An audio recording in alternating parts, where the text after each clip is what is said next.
रहकर सारी चीजों को बिल्कुल तहस नहस कर दिया था। उनके इस्तेमाल किए हुए मिट्टी के बर्तनों, खड़ाओं, केसरिया वस्त्र के टुकड़ों, हुक्के के टूटे हिस्से और कबाड़ से सारे कमरे भरे हुए थे। वहां पड़ी सूखे गोबर जैसी कुछ चीजें गाय की थीं या आदमी की, ये समझना मुश्किल था। वे सूखकर बिल्कुल कड़क बन गई थीं। माघ महीने की पूर्णमासी के दिन सिर से पांव तक कपड़े से ढाकी डर्थी ब्राउन बूढ़े बिपिन मुंशी का हाथ पकड़े नाव से उतरी। माघ महीने की इस चांदनी रात को देवीपीठ ने एक अद्भुत रूप धारण कर लिया था। बाहर के कोहरे और पेड़ पौधों पर बिखरी हुई चांदनी मानो देवी को बलि का खून अर्पण करने वाले चांदी के पात्र का चूर्ण है और ब्रह्मपुत्र वह जैसे एक खड्ग बनकर पड़ा हुआ है। सियारों का एक झुंड उनके सामने से गुजर गया। मुंशी के साथ तेजी से डर्थी ब्राउन आगे बढ़ी। उसके पीछे पोशाक और खाने के सामान की पोटली लेकर एक नौकर हाँफता हुआ ऊपर चढ़ रहा था। कई बार आने जाने के कारण मुंशी ने इस रास्ते को अच्छी तरह से पहचान लिया था। डर्थी ब्राउन के दुखों को सहानुभूति की नज़र से देखने वाले मुंशी ने जैसे उसकी शांति वापस लाने का संकल्प ले लिया है। इसलिए इस खंडहर जैसे घर में डर्थी के रहने की बात को लेकर उसे अपने मालिकों के साथ काफी बहस करनी पड़ी थी। इस खंडहर जैसे घर में सियार, कुत्ते, बिना मालिक की गाय, घोड़े और मंदिरों में घूमते भ्रष्ट सन्यासियों का अड्डा बन गया है। इसे ठीक ठाक करके अगर किसी अच्छे घराने की अंग्रेज महिला को रहने दिया जाए तो कौन सा पाप हो जाएगा। बहुत शोरगुल और बहस होती रही, लेकिन बाद में मुंशी की ही जीत हुई। इसलिए आसपास के लोग मुंशी की हरकांत सहरामीन के साथ तुलना करते हैं। अहोम राजा और गोरे साहब दोनों के प्रिय थे हरकांत सहरामीन। मुंशी ने अपने हाथों से चिमनी साफ करके मिट्टी के तेल वाली लालटेन जलाई। डर्थी ब्राउन का बिस्तर और मच्छरदानी तक लगा देने के बाद मुंशी ने उससे विदा लेते हुए कहा, परशुराम चौकीदार को रात को यहाँ रहने के लिए ब्राउन साहब ने ही भेज दिया है। वह टूटे फूटे कमरे में पड़ा रहेगा, आपके पास वाले कमरे में। मैं उसे बरामदे में सोने के लिए कह सकता था, लेकिन बाहर बहुत ठंड है, ब्रह्मपुत्र की ठंडी हवा से बिल्कुल अकड़ जाएगा। आपको कोई एतराज है? कमरे में अपना सामान सलीके से रखने में व्यस्त डर्थी ने मुंशी को आंख उठाकर देखा। उसे क्यों आने दिया? मैं अकेली ही रह सकती हूँ, मुंशी ने विनती करते हुए कहा। साहब ने बहुत बोला, और फिर जानवरों का डर भी है। अभी थोड़ी ही देर पहले आपने सियारों का झुंड देखा था ना? परशुराम चौकीदार बहुत भरोसे वाला आदमी है, उसे आज आपके पास रहना ही होगा। डर्थी ब्राउन कुछ समय तक मुंशी का चेहरा देखती रही, फिर उसने कहा, साहब के साथ अब मेरा कोई संबंध नहीं है। मेरी अच्छाई बुराई और मान अपमान का फैसला अब मैं खुद ही करूंगी। आज उसे रहने दो, लेकिन कल मैं उसे वापस भेज दूंगी। सुनो, एक और बात है, अपने साहब से कहना कि मेरा हाल पूछने उन्हें यहाँ आने की जरूरत नहीं है। वृद्ध मुंशी की दोनों आंखें नम हो गईं। उसने कमीज की जेब से रूमाल निकालकर अपना मुंह पोंछ लिया, फिर कहने लगा, सोचने समझने के लिए बहुत समय है। एक ही रात आपको बहुत सारी बातें सिखा देगी। सागर के समान अनुभव के लिए एक ही दिन काफी है। डर्थी से विदा लेकर नीचे उतरते समय काफी रात हो चुकी थी। चारों तरफ निस्तब्धता छाई थी। चांदनी रात की रोशनी में नदी तक जाता हुआ संकरा सा रास्ता साफ नजर आ रहा था। ब्रह्मपुत्र में अब पुनर्तः खामोशी थी। मुंशी नाव पर चढ़ गया। ठंड में कांपते हुए दोनों माझी मुंशी का इंतजार कर रहे थे। चप्पू की छप छप आवाज के साथ नाव आगे बढ़ने लगी। रात के आखिरी पहर में डर्थी की आंखें खुलीं। मच्छरदानी उठाकर उसने देखा कि ठीक से बंद नहीं होने वाली उसके सिरहाने की खिड़की बिल्कुल खुली हुई है। वह हड़बड़ाकर खड़ी हो गई। खिड़की के पास जाकर उसने बाहर की तरफ देखा, जैसे उसे विश्वास ही नहीं हुआ। वहां सामने ब्रह्मपुत्र है। रोशनी और अंधेरे के साथ वो क्या बहता जा रहा है? कहीं कोई प्राचीन मंदिर का बंधर तो नहीं बहता जा रहा है? अचानक किसी के खड़ाऊं की आवाज सुनकर डर्थी का पूरा शरीर कांप उठा। वहां कौन है? कौन है? डर्थी ने चारों तरफ देखा। हरे के नीचे नजर पड़ते ही उसके रोंगटे खड़े हो गए। वहां एक आदमी खड़ा है, हरे के नीचे। अच्छी तरह से देखने के बाद डर्थी उसे पहचान गई। वह तरसा किनारे वाला 7 फुट लंबा, सिरमुंडा सन्यासी है। रात के उस आखिरी पहर में उसे यहाँ क्या चाहिए? डरथी जोर से चिल्लाई, परशु। खटखट आवाज करता तरसा किनारे वाला सन्यासी हरे के नीचे से गायब हो गया। अगले ही दिन चारों तरफ इस बात का प्रचार हो गया कि डरथी ब्राउन देवीपीठ में रहने आई है। मुंशी भी सुबह ही हाजिर हो गया। हर समय अड्डेबाजी करने वाले मवाली लड़कों का दल द्वारभांगा राजा द्वारा बनाए हुए बंदर जैसे घर के सामने ताक झांक करता रहा। एक लड़के पास वाले जामुन के पेड़ पर बैठकर सीटी बजाने लगे। अब जटाधारी गोरी मेम साहब का हाड़ मांस चबा जाएगा। मनोकामना पूर्ण करने के लिए जटाधारी उसे महाशंखमाला धारण करने के लिए कहेगा। क्या कहता है? हाँ, महाशंखमाला के लिए ही कहेगा। उसके लिए ललाट की अस्थि कहाँ से आएगी? देख लेना, उस आदमी की जटा में ही ललाट की अस्थि मौजूद है। इस पीठ में ये सभी जानते हैं। अगर ललाट की अस्थि से बनी महाशंखमाला उनके पास मौजूद है, तब तो हमें अपनी तैयारी करने का समय हो गया है।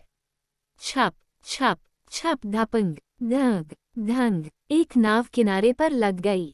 बंदरों की तरह पेड़ की डालियों पर चढ़कर जटाधारी का निरीक्षण करने वाले लड़के फुर्ती से नीचे उतर आए। अगर नाव किनारे पर लगी है तो वे गुवाहाटी जा सकते हैं। वे सभी खुशी से कोहराम मचाते हुए नीचे उतर आए। जटाधारी डरथी मेम साहब के सामने दरी बिछाकर बैठ गए। मुंशी ने बढ़ई का बनाया हुआ एक बड़ा सा पीढ़ा बैठने के लिए ला दिया। वह बाहर के बरामदे में घुटने समेटकर बैठ गया। मुंशी के सिर के लंबे बाल सफ़ेद हो गए थे। उसकी भौहों के बाल भी सफ़ेद हो गए थे।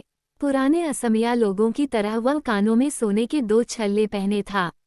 उसकी आँखों और ठोड़ी के नीचे का मांस लटक गया था। लोग कहते हैं कि उत्तर गुवाहाटी का हरकांत सहरामीन गोरे साहब के प्रति जिस तरह निष्ठावान था, गोरे साहब के साथ अच्छे संबंध रखने वाला बिपिनचंद्र मुंशी भी डरथी मेम साहब के प्रति वैसा ही भाव रखता था। 1-2 छिछोरे लड़के तब तक घर के आसपास ताक झांक करते रहे। खंभे से टिककर बैठा हुआ मुंशी घुटनों पर हाथ फेरते हुए जटाधारी को वह सारी बातें समझाने लगा जो डरथी नहीं समझा पा रही थी। एक बार चारों तरफ नजर डालते हुए उसने जटाधारी को सब कुछ खुलकर बता ही दिया। ब्राउन साहब एक खासी जनजाति की महिला के साथ बहुत दिनों से संबंध बनाए हुए हैं। ये बात डरथी को पता ही नहीं थी। लंदन से अचानक गुवाहाटी पहुंचने के बाद ही उन्हें चिट्ठियां, तस्वीरें और नक्शा मिले। चिट्ठियां, तस्वीरें और नक्शा। डरथी मेम साहब 1 साल से यहाँ नहीं थीं। इलाज कराने के लिए वे लंदन गई थीं। कैसा इलाज? हाँ प्रभु, इलाज कराने गई थीं। बच्चे नहीं होते हैं। जटाधारी मौन बैठे रहे। उन्होंने डरथी की तरफ देखा। उसका पीला चेहरा जैसे गलने लगा, जैसे गले हुए सोने की धारा नीचे तक बह गई हो। डरथी इशारे से कुछ कहना चाहती थी लेकिन अच्छी तरह से समझा नहीं सकी। कैसे बोलती वह? उसकी सारी भावनाएं जैसे बहकर जटाधारी के हृदय में बस गईं। जटाधारी किंकर्तव्य विमूढ़ हो गए। उनका पूजा का समय बीत रहा था। हड़बड़ाकर वे भागते हुए छिन्नमस्ता की तरफ गए। फिर अंधेरी कोठरी में छुपाकर रखे हुए एक बक्से को खोलकर रुद्राक्ष की मालाओं में लपेटी एक अन्य माला निकाल लाए। वे फिर नदी की तरफ मुंह करके बैठी हुई डरथी के पास आए और माला देते हुए कहने लगे, यह महाशंखमाला है। नर के ललाट की अस्थि से यह माला बनी है। कान और आंखों के बीच की अस्थि ही महाशंख कहलाता है। डरथी को बिना स्पर्श किए उन्होंने माला उसके हाथ में दे दी। फिर जोर से बोलने लगे, माँ छिन्नमस्ता, माँ माँ। डरथी ब्राउन का पूरा शरीर कांपने लगा। मुंशी उठकर उसके पास आया। मुंशी ने ध्यान से देखा कि एक तरह की रक्त की धारा उसकी नस नस में प्रवाहित हो रही है। ऐसा क्यों हुआ? यहाँ क्यों आई वह? कुछ ही समय में जटाधारी सुबह का पूजा पाठ छिन्नमस्ता के मंदिर में समाप्त करके अपने डेरे की ओर चल पड़े। उन्होंने देखा कि दूसरे दिनों की तरह आज भी बहुत सारी औरतें उनसे मिलने आई हैं। सबने सिर पर पल्ला डाल रखा है। लंबी नाटी, दुबली मोटी जटाधारी ने गिनकर देखा कि 8 औरतें आई हैं। एक की गोद में छोटा सा बच्चा है। बच्चा बार बार माँ का दूध पीना चाहता था, इसलिए उस औरत के सिर से हर बार पल्ला सरक जाता था। फिर से घूंघट खींच लेते समय उसकी नुकीली नाक और भरपूरे होठ दिखने लगते थे। दो फांक। लेटेकू एक बैर जैसा गोलाकार खट्टा फल, जिसकी फांकें बैंगना रंग की होती हैं, की तरह थे उसके भरपूरे होठ। उसी समय एक एक करके मवाली लड़कों का झुंड वहां पहुंचा।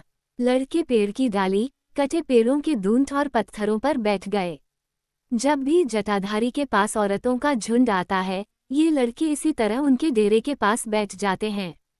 एक एक करके सभी औरतें जटाधारी के रहस्यपूर्ण डेरे में घुस जाती हैं। अंधकार भरे डेरे में कभी कभी उन औरतों के हाथ पैरों के चमकते अंश दीपशिखा की तरह दिखाई देते हैं। बहुत दूर से ऐसा दृश्य देखा जा सकता है, और ये लड़के अच्छी तरह से जानते हैं कि किस खास पेड़ की डाली से या कंदरा से वे उन दृश्यों को देख पाएंगे। इसलिए वैसी खास जगहों पर कब्जा करने के लिए वे रोज एक दूसरे के प्रतिद्वंद्वी बन जाते हैं। आज भी उन लोगों ने वैसा ही किया। एक एक करके उस अंधकूप जैसे डेरे से औरतें निकल आईं। सभी के सिर चूंघटों से ढके हुए थे। चप्पू की छप छप आवाज फिर से सुनाई दी। नाव से मेखला असमिया पोशाक समेटती हुई एक औरत उतरी। उसने अपना बड़ा सा जूड़ा कांटे से अटका रखा था। वह मूंगा सुनहरे रंग के रेशमी कपड़े जो असम में बनते हैं, की मेखला और सूती चादर पहने हुए थी। साथ में माकिन कपड़े से सिला हुआ लोटे जैसी बाहों वाला एक ब्लाउज भी पहन रखा था। अपने 10 साल के शैतान और चंचल बेटे को उस औरत ने हाथ पकड़कर नाव से नीचे उतारा। अगर लड़के की मां हाथ नहीं पकड़ती तो वह नीचे कूद जाता और इस तरह से कूदने पर वह पानी में भी गिर सकता था। मां ने बेटे का हाथ एक पल के लिए भी नहीं छोड़ा था। औरत के बाद एक बूढ़ा आदमी नाव से उतरा। उसके लंबे बाल बिल्कुल सफेद हो गए थे। उसने घुटनों के ऊपर तक ढकी हुई धोती पहन रखी थी और खाली बदन पर एक मोटी चादर लपेट रखी थी। वह मुंह से कोई शब्द नहीं बोल रहा था। उसने गले में गाय बांधने वाला एक पगाहा लपेट रखा था। हाँ, वो गाय बांधने वाला पगाहा ही था। कुछ पूछने पर वो कोई जवाब नहीं देता था, सिर्फ गाय की तरह रभाता था। शायद वह प्रायश्चित के लिए दान मांगने आया है। उसे देखने के बाद किसी को समझने में देर नहीं लगी थी कि उसने गोहत्या की है।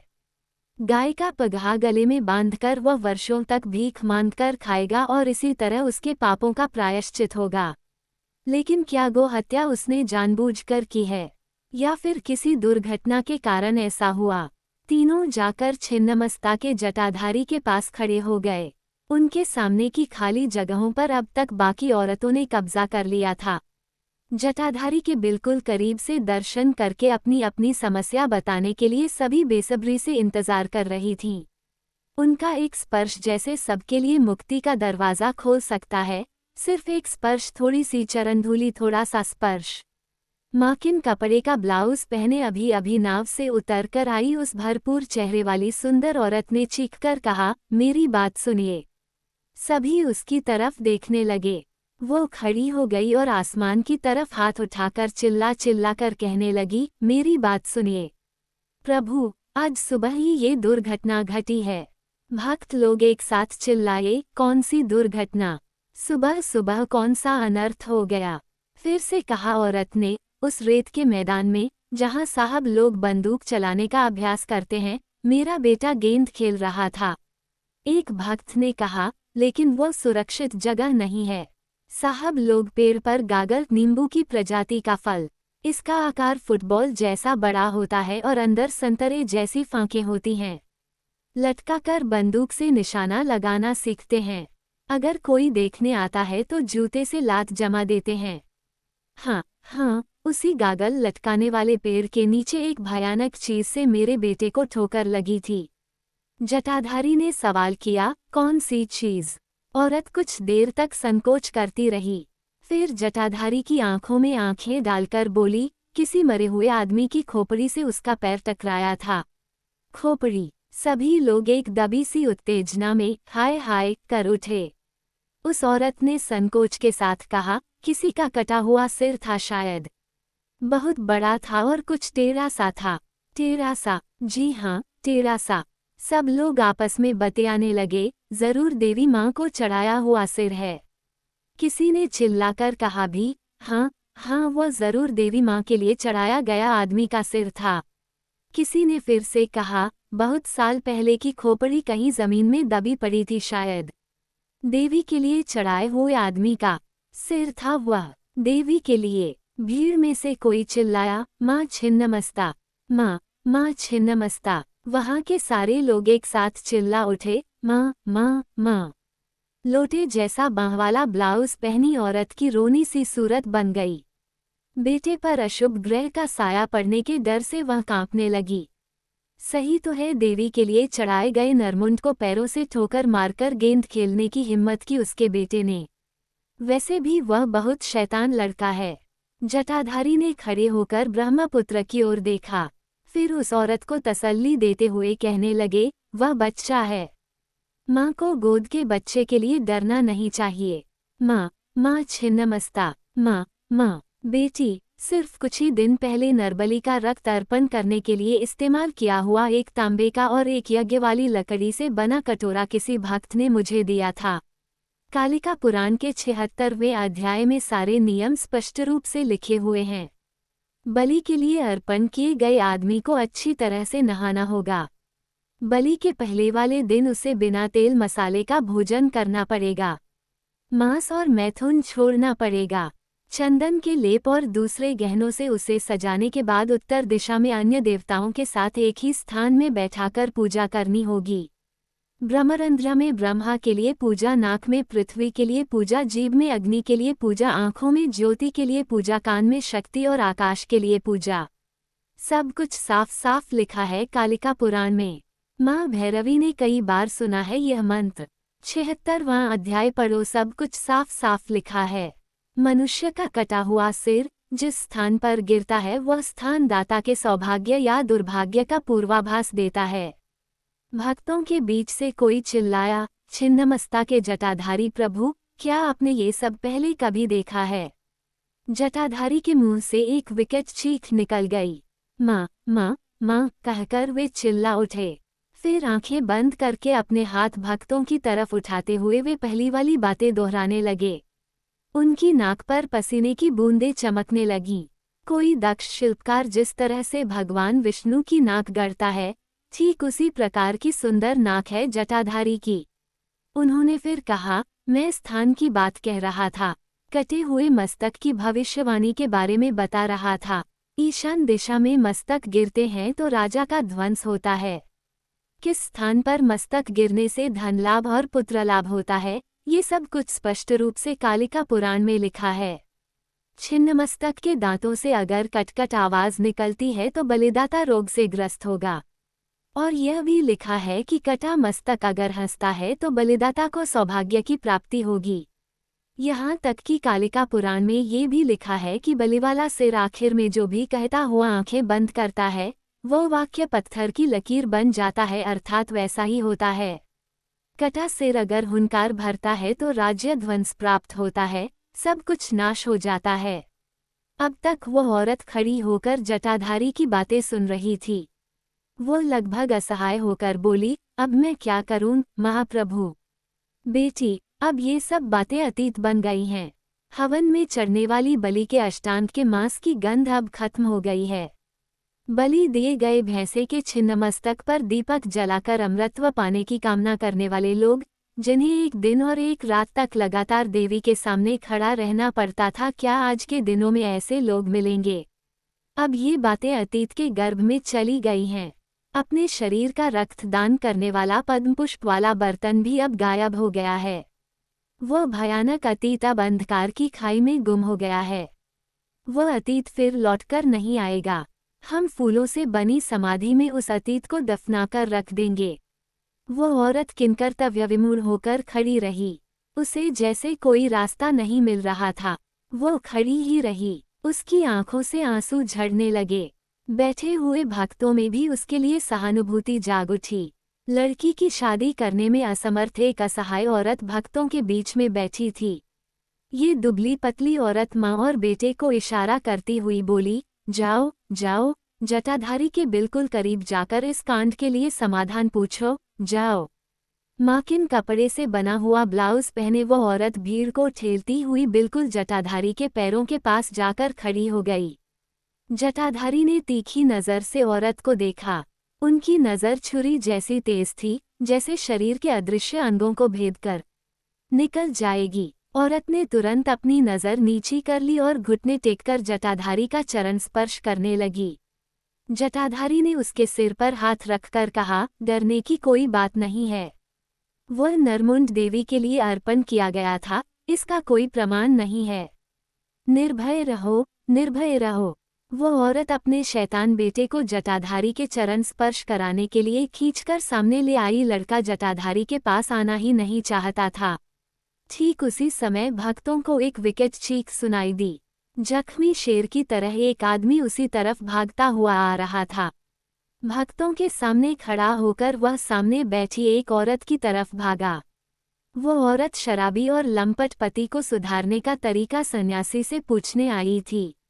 वह दूसरे भक्तों के बीच अपना चेहरा छुपाने की असफल कोशिश करने लगी, लेकिन शिकार को दबोचने वाले शेर की तरह वह आदमी उसके बालों को पकड़कर चिल्लाने लगा, ऐ साली कुतिया, धान कूटना छोड़कर तू इस फिरंगी औरत चोर सन्यासी के पास बैठी है। साली रंडी, चल घर चल। और वह बैठे हुए लोगों के ऊपर से ही उसे जबरन घसीटकर ले गया। 3. छिन्नमस्ता। काफी देर तक बंदूक की गोली की धप धप आवाज आती रही। यह आवाज भुवनेश्वरी तक सुनाई दी। पहाड़ के नीचे कालीपुर में साहब लोग बंदूक का निशाना लगाने का अभ्यास कर रहे थे। नाजुक लकड़ी वाले भातभिला एक और चेलेंग 2 पेड़ों की डालियों में रस्सी से गागल लटकाकर गोली चलाने का अभ्यास करने वाले साहबों का हो हल्ला काफी देर तक चलता रहता है। पहले पौ फटने के समय लोग चेलेंग के बीज खाने आने वाले जंगली कबूतर और मैना की चहचहाहट सुनते थे, लेकिन आजकल बंदूकों की धाप धाप और फिरंगियों के हंसने खिलखिलाने की आवाजें सुनाई देने लगती हैं। पहाड़ के नीचे नदी तक विस्तृत इस इलाके में कई प्रजातियों के पेड़ पौधे हैं।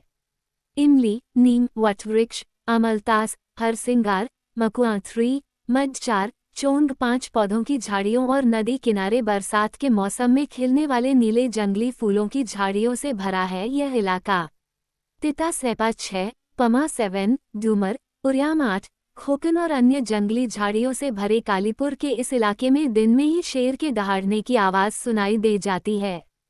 पूर्वी बंगाल और असम के सरकारी अधिकारियों के पोनी टाइड या घुड़दौड़ के प्रशिक्षण का तामझाम इसी जगह पर लगा रहता है। अब तो बहुत से पेड़ पौधे कट गए। जब कैप्टन वेल्स की सेना इस रास्ते से गुजरी थी, तब भी इतने पेड़ पौधे नहीं कटे थे। आजकल जहाज कंपनी के साहब लोग भी सुबह सुबह साइकिल से यहाँ बंदूक से निशाना साधने आते हैं। सुबह से लगातार यह आवाज आने लगती है। निशाने का अभ्यास करते समय कभी कभी बया के घोंसले में गोली लग जाती है, तो कभी कटफोड़वा के घोंसले में, और कभी कभी तो उड़ते हुए धनेश पक्षी के शरीर में भी गोली लग जाती है। छिन्नमस्ता के जटाधारी के पास जमघट लगाकर बैठे भक्तों के बीच गोली खाई चिड़िया की देह धप से गिरती है। चौंककर बिखर जाते हैं भक्तगण।